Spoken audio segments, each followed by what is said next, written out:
Yung area yan mga partner ay punuin natin ng tanim, no. Habang umuulan, tanim din ng tanim. Yun, yun, may mga lumsog natin dyan, tataba ng lupa dyan pag nadurog siya at lumambot siya, no. Harangan lang natin ay pipistaan ng mga manok yan pag din natin lagyan ng ng harang. Yun, yan na binakuran natin to.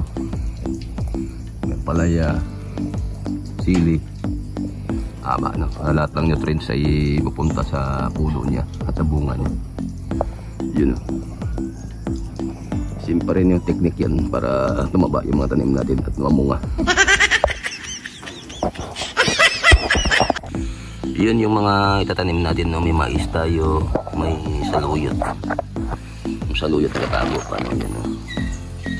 At ang pinya, yung tinanggalan natin yung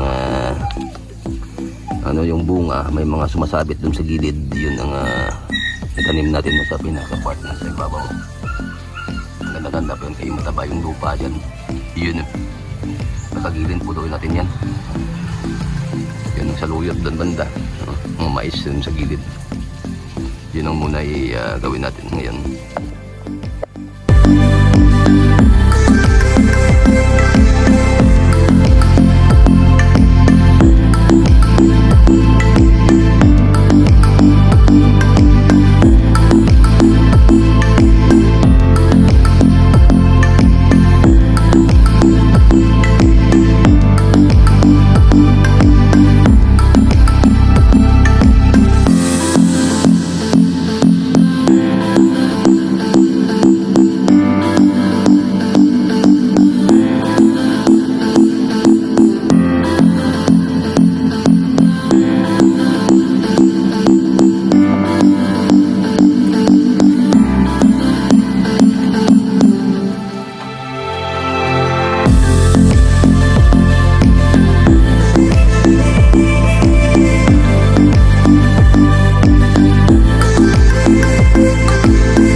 Mga partner, tapos na, no, yung pagtanim natin ng mga dapat itanim dito ngayon, no. Ayun, tapos na siya. Yung mga saluyot, madaling ko dun sa saluyot, dinarangan natin para hindi madali ng mga lagating manok, no. Kaya importante yun na nilagyan natin ng bakod, no. Yung tanim natin ay napasok ng manok. At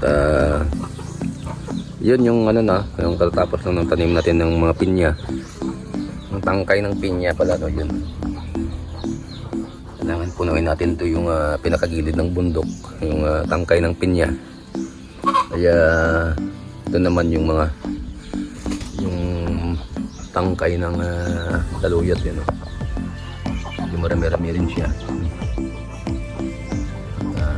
Yun yung sili natin. Sili yung haba. Yun, safe na po yung mga tanim natin, no. Yung mga may screen tayo sa gilid, no. Yun naman kawayan, saka yero. Ang problema dyan mga partner, no, ay mapasok yung mga manok, no, saka yung mga pusa. Inahalukay yung mga tanim, kaya yun ang nilagawa natin. Nilagyan natin ng matinding protection sa bakod para hindi magalaw-galaw ang tanim natin sa loob, no. Yun ang siling haba natin, no. Ang dami ng bunga. Yung sikreto pa rin mga partner na yung mga Organic